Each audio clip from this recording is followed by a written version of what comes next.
Мен ажырасқан әйелмін. Жасым 24-те. Менің бұрынғы қыз кезінде жүрген жігітім қыс мезгілінде маған хабарласып, өзінің ажырасып кеткенін айтты. Сол уақыттан бастап ол маған көңіл бөле бастады. Ол басқа қалада тұрады, ал біздің қалаға іс сапармен келген екен. Біз 3 ай жүрдік. 3 айдан кейін ол бір күнде жоғалып кетті. Мен оны шамалы уақыт өткен соң тауып алдым. Ол өз әйелінен қайта қосылғанын айтты, және тек бала үшін, ал әйелін сүймейтінін басып айтты. Солай біз қайтадан кездесе бастадық. Соңғы кездесуден кейін ол бала шағасын алып Алматыға кетіп қалды. 1 ай өткен соң өзімнің жүкті екенімді білдім. Оған хабарласып едім, өзің біл жаным, дәл қазір мен ештеңе айта алмаймын деді.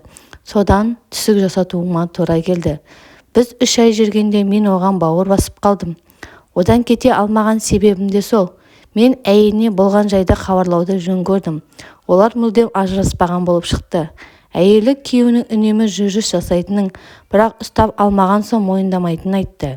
Әйелі онымен өзінің бақытсыз екенін де жасырмады.